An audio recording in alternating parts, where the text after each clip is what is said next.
Hello दोस्तों, कैसे हैं आप लोग। उम्मीद करते हैं कि आप लोग अच्छे होंगे, स्वस्थ होंगे। आज हम जानेंगे लुसेंट का लेक्चर नंबर 8। अगर आप लोग 1 से लेकर 7 तक लेक्चर नहीं देखें तो जाके देख लीजिएगा, प्ले लिस्ट में आपको मिल जाएगा। ठीक है, लुसेंट 108 टॉपिक करके प्ले लिस्ट बना दिए हैं, वहाँ आपको मिल जाएगा। और एक बात और है कि आप अगर मेरे पेड कोर्स से जुड़ना चाहते हैं तो इस वीडियो के डिस्क्रिप्शन जब जाएंगे तो एक लिंक मिलेगा, वो फॉर्म फिल कर लीजिएगा। उसके बाद आप हमसे डायरेक्ट जुड़ सकते हैं। वहाँ जो है ये लुसेंट सीरीज ही चल रहा है। और फ़र्क इतना है कि यहाँ आपको याद करना पड़ेगा और वहाँ जो है क्विज के माध्यम से आपको याद करवा दिया जाएगा। बस फ़र्क इतना है। आगे देखते हैं। आज हम जानेंगे भारत पर अरबों का आगमन, उसके बाद जो है गुलाम वंश के बारे में जानेंगे। ठीक है, वो सारा इस वीडियो में जानेंगे। देखिएगा, समझिएगा ध्यान से। देखिए, भारत पे अरबों का आगमन, तो भारत पे अरबों का आगमन बोले या फिर सिंध पर आगमन बोलिए। ठीक है, तो वो जो हुआ था यह हुआ था 712 ईस्वी में। कब हुआ था? 712 ईस्वी में हुआ था। किसके नेतृत्व में हुए थे? तो ये हुए थे मोहम्मद बिन कासिम के नेतृत्व में। ठीक है, तो आपसे क्वेश्चन पूछेगा कि भारत पे मुस्लिम आक्रमण कब हुआ था? तो 712 ईस्वी में हुआ था। और सिंध पे जो आक्रमण हुआ था तो सिंध के राजा का क्या नाम थे? तो आप क्या बोलेंगे? दाहिर। दाहिर के नेतृत्व में जो है सिंध के राजा जो थे उसके नेतृत्व में ही मोहम्मद बिन कासिम जो है ये आक्रमण किए थे। कब? 712 ईस्वी में। ओके, अब देखिए, तो युद्ध जो हुए थे दाहिर और मोहम्मद बिन कासिम के बीच जो युद्ध हुए थे उस युद्ध का नाम पूछ लेगा आपसे। तो 712 में युद्ध हुआ था और इस युद्ध का नाम क्या था? तो वो युद्ध का नाम था राबर का युद्ध। कौन सा युद्ध था? राबर का युद्ध। ठीक है, राबर का युद्ध पूछेगा कि किसके बीच हुआ था? तो मोहम्मद बिन कासिम और दाहिर के बीच हुआ था, जो कि सिंध के राजा थे दाहिर। ओके, आगे देखते हैं। उसके बाद जो है राबर के युद्ध में जो है मोहम्मद बिन कासिम की विजय होती है और दाहिर हार जाते हैं। उसके बाद जो है मोहम्मद बिन कासिम के नेतृत्व में फिर ये साम्राज्य अपना आगे बढ़ने लगता है। उसके बाद मोहम्मद बिन कासिम जो है अपना टैक्स लगाते हैं, अपने साम्राज्य को आगे कैसे बढ़ाना है, ठीक है, वो अपना फिर स्टार्ट कर देते हैं। ठीक है, अब समझते हैं ध्यान से। अब देखिए, सिंध के प्रमुख बंदरगाह अगर आपसे पूछ लिया तो क्या बोलेंगे? देवल बंदरगाह। ठीक है, देवल बंदरगाह जो थे ये सिंध में ही थे। ओके, आगे देखते हैं। भारत में प्रभाव, जब ये मोहम्मद बिन कासिम जब जीत जाते हैं तो भारत में कैसा प्रभाव पड़ता है वो देखते हैं। तो पहला बात आपसे क्वेश्चन पूछेगा कि भारत में जो उदय हुआ किस धर्म का उदय हुआ और किसके नेतृत्व में उदय हुआ? तो मोहम्मद बिन कासिम के नेतृत्व में उदय हुआ। ठीक है, मुस्लिम साम्राज्य की स्थापना जो है यहीं से नींव रखी गई थी इसका। ओके, अब समझिए ध्यान से। तो भारत में जो है नए धर्म का उदय हो गया। पहली बात किसके उपलक्ष्य में? तो वही मोहम्मद बिन कासिम के नेतृत्व में। ओके, भारत में उदय हो गया इसका। ओके, नए धर्म का उदय हो गया। अब देखिए, अब ये मोहम्मद बिन कासिम क्या क्या चीज़ चलाते हैं? तो चलाते हैं दिहिरम सिक्का। क्या चलाते हैं? दिहिरम सिक्का चलाते हैं। ठीक है, तो आपसे क्वेश्चन पूछेगा कि दिहिरम नाम का सिक्का कौन चलाते हैं? तो क्या बोलेंगे? मोहम्मद बिन कासिम चलाते हैं। ओके, अब देखिए ये क्या किया? तो ये ऊँट पालना सीखा। ऊँट पालना का जो प्रारंभ हुआ था ये मोहम्मद बिन कासिम के नेतृत्व में ही हुआ था। ओके, उसके बाद खजूर की खेती की गई। खजूर की खेती की गई। ओके, तो आपसे क्वेश्चन पूछेगा, क्योंकि मोहम्मद बिन कासिम तो अरब आक्रमणकारी थे, तो आपसे क्वेश्चन पूछेगा कि अरब द्वारा जो है क्या क्या चीज़ का स्टार्टिंग किया गया, क्या चीज़ स्टार्ट किया गया? तो क्या क्या बोलेंगे? दिहिरम सिक्का पहले चलाया।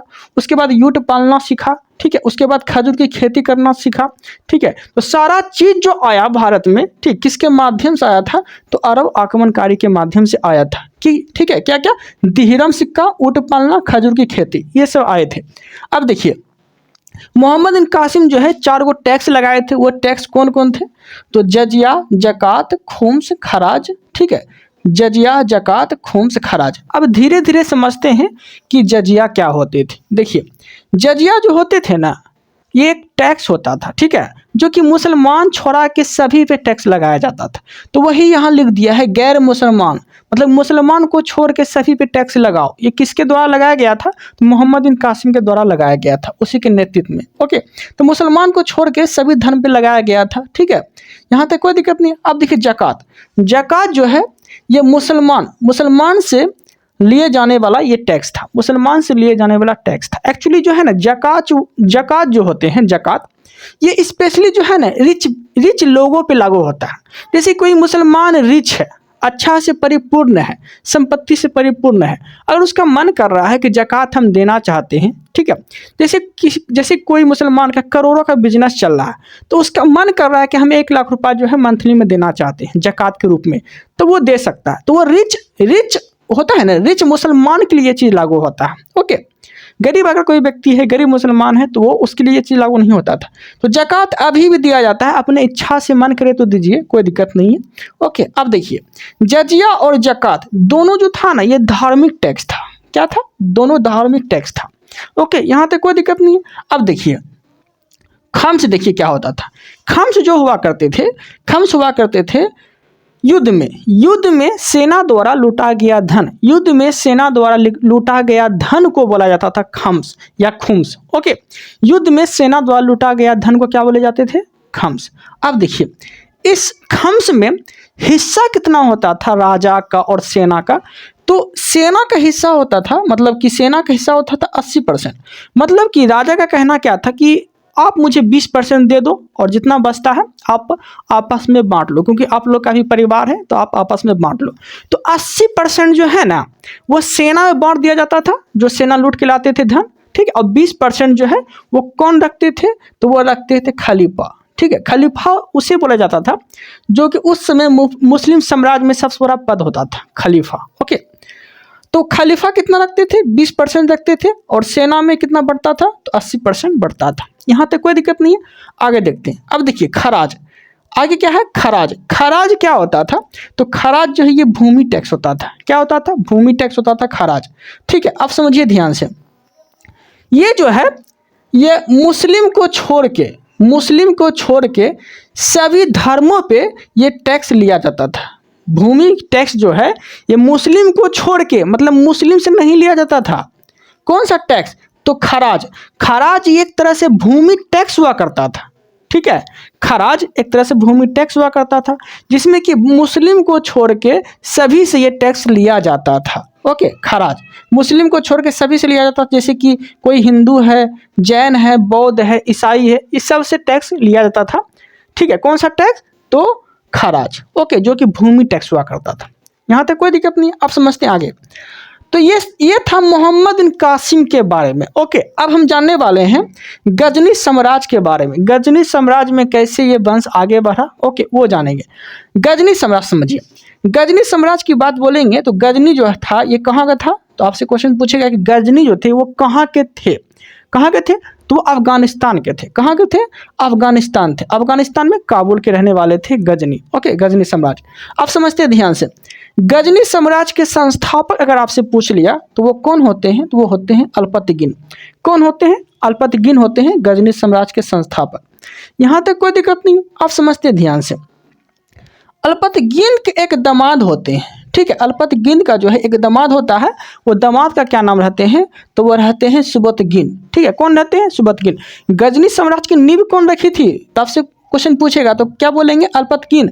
अल्पतगिन का दामाद होते हैं कौन? सुबतगिन। अब सुबतगिन का जो बेटा होता है ना, वो होते हैं मोहम्मद गजनवी। कौन होते हैं? मोहम्मद गजनवी होते हैं। तो आपको फोकस करना है मोहम्मद गजनवी पे ना, कोई क्वेश्चन तो इसी से पूछे जाते हैं। तो मोहम्मद गजनवी पे आप फोकस करिए। अब देखिए मोहम्मद गजनवी की शासनकाल की बात बोलेंगे तो इसका शासनकाल जो है 997 से 1030 ईस्वी तक जो है मोहम्मद गजनवी का ये शासनकाल होता है। किसका? मोहम्मद गजनवी का शासनकाल 997 से 1030 ईस्वी तक इसका शासनकाल रहते हैं। ओके, यहाँ तक कोई दिक्कत नहीं। जब ये गद्दी संभालता है, जब ये गद्दी पे बैठता है तो इसका जो है ना उम्र कितना रहता है? तो ये रहता है 27 ईयर। 17 वर्ष की उम्र में बैठता है, तो वो बैठता है 27 ईयर की उम्र में। ओके, तो आपसे क्वेश्चन पूछेगा कितना वर्ष में गद्दी बैठता है गजनी? तो 27 वर्ष में। ओके, यहाँ तक कोई दिक्कत नहीं है। अब समझते हैं ध्यान से। इसे ना मूर्ति भंजक भी कहा जाता था। किसे? गजनी को मूर्ति भंजक भी कहा जाता था। जहाँ भी आक्रमण करते थे, जाकि जैसे कि एक फेमस आक्रमण है 1025 में जो किया था सोमनाथ मंदिर पे, तो मूर्ति भंजक, मूर्ति तोड़ दिए थे। तो मूर्ति भंजक के नाम से अगर आपसे पूछेगा कि किसे मूर्ति भंजक के नाम से जाने जाते हैं, तो मोहम्मद गजनवी को जाने जाते हैं। ओके, यहाँ तक कोई दिक्कत नहीं है। आगे देखती हैं। मोहम्मद गजनवी की उपाधि अगर आपसे पूछ लिया तो यामिन उद दौला और यामिन उद मिल्ला, यामिन उद दौला, यामिन उद मिल्ला, ठीक है। ये जो उपाधि रहते हैं ना, ये महमूद गजनी की उपाधि रहते हैं। ओके, यहाँ तक कोई दिक्कत नहीं। अब देखिए महमूद गजनवी का जो है पहला आक्रमण जो है ईस्वी दोनों देता है, याद रखिएगा, 1000 भी देगा और 1001 भी देगा, ठीक है, दोनों देगा ईस्वी, आप फंसिएगा नहीं। ओके, लेकिन दोनों में से कोई एक ही ईस्वी देगा। तो महमूद गजनवी का जो पहला आक्रमण होता है 1000 या 1001 ईस्वी में जो है, ये कहाँ पे करता है तो समझते हैं ध्यान से। ये पंजाब के जो है, पंजाब के राजा जो होते हैं शाही वंश के, जयपाल के विरुद्ध करते हैं ये पहला आक्रमण। कौन? महमूद गजनवी का। ओके, यहाँ तक कोई दिक्कत नहीं है, याद रखिएगा। तो 1000 बोले कि 1001 बोले, ठीक है, पहला आक्रमण करता है, दोनों देता है।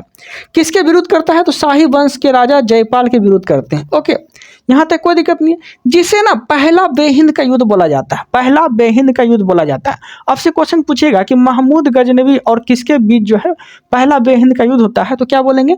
जयपाल के विरुद्ध होता है। और ये शाही वंश के राजा जो कि पंजाब में ये शासन कर रहे होते हैं उसके विरुद्ध होता है। ओके, यहाँ तक कोई दिक्कत नहीं।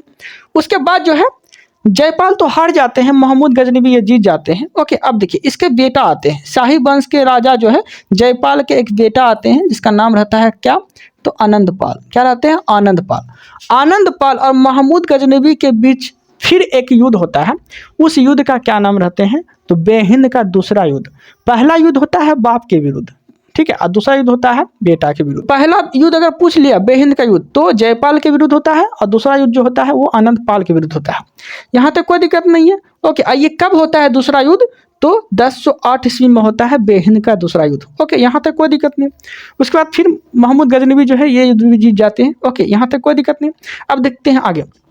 आपसे क्वेश्चन पूछेगा कि टोटल आक्रमण जो करते हैं महमूद गजनवी, ये भारत पे कितना बार आक्रमण करते हैं, तो क्या बोलेंगे? टोटल 17 बार आक्रमण करते हैं। कितना बार करते हैं?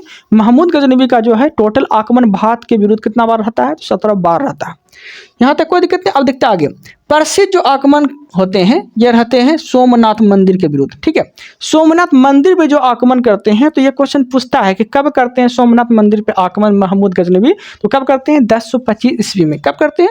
1025 ईस्वी में। और यह जो आक्रमण होते हैं ना, यह सोमनाथ मंदिर पे जो आक्रमण करते हैं महमूद गजनवी, ये 16वां आक्रमण होते हैं। टोटल आक्रमण बोलेगा तो 17 बार करते हैं भारत पे, लेकिन 16वां आक्रमण जो करते हैं वो सोमनाथ मंदिर पे आक्रमण करते हैं गजनवी। ओके, यहाँ तक कोई दिक्कत नहीं, अच्छे समझ में आ गया होगा। अंतिम आक्रमण अगर पूछ लिया तो अंतिम आक्रमण जो करते हैं गजनवी वह करते हैं जाटों के विरुद्ध, ठीक है। कब करते हैं? 1027 ईस्वी में जो है ये जाटों के विरुद्ध ये आक्रमण करते हैं। तो अच्छे से समझ में आ गया होगा गजनी साम्राज्य का जो जो क्वेश्चन बताए, जो जो क्वेश्चन बोले, ठीक है, अच्छे से समझ आ गया होगा, कोई प्रॉब्लम नहीं होना चाहिए यहाँ तक। अब देखते हैं आगे।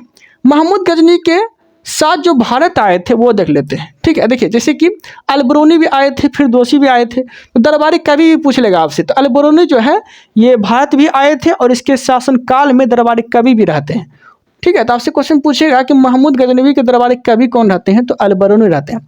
अलबरूनी का बुक पूछेगा आपसे, अलबरूनी कौन से बुक लिखते हैं, तो किताबुल हिंद।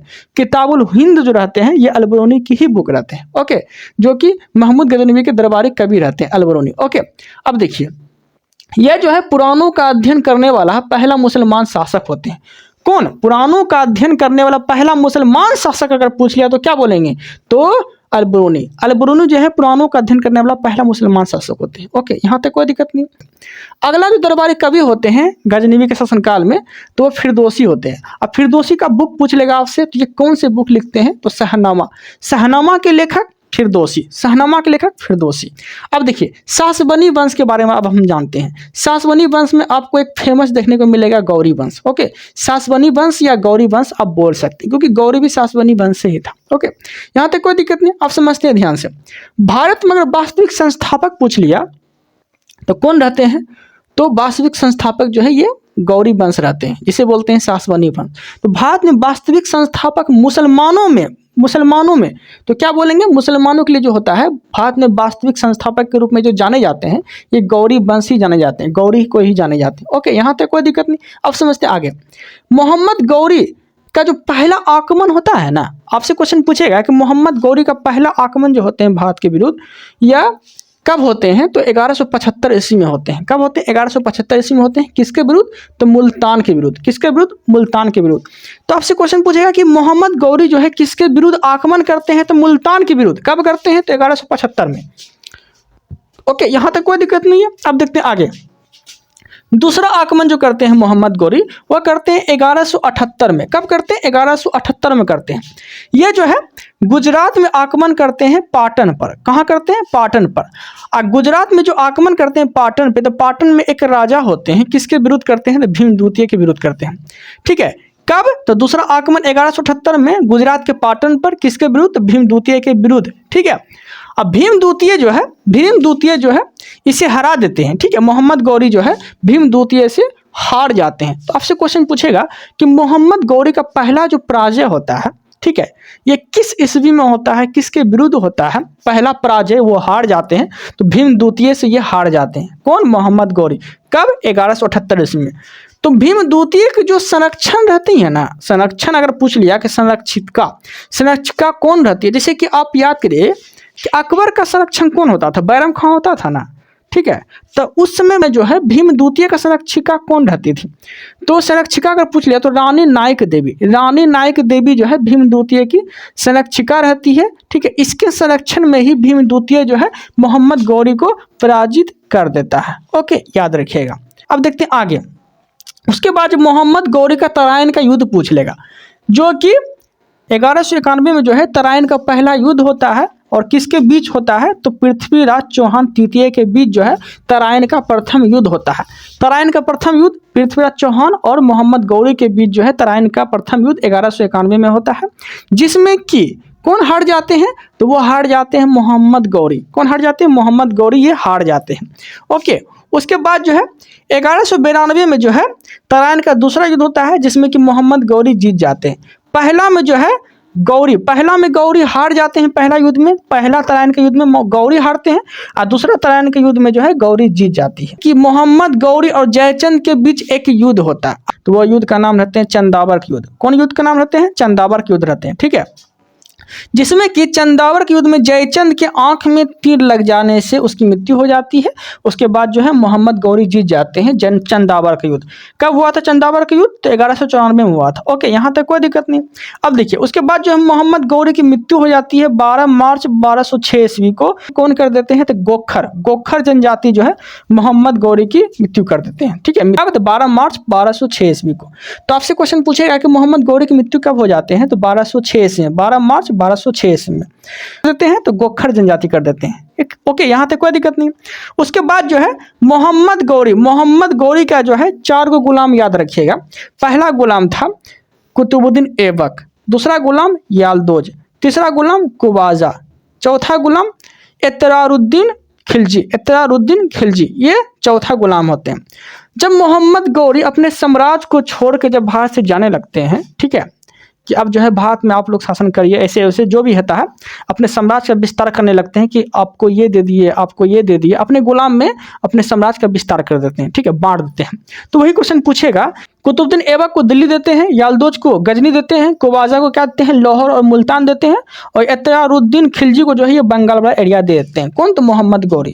तो आपसे क्वेश्चन पूछेगा तो बता दीजिएगा। ओके, यहाँ तक कोई दिक्कत नहीं। अब समझते हैं।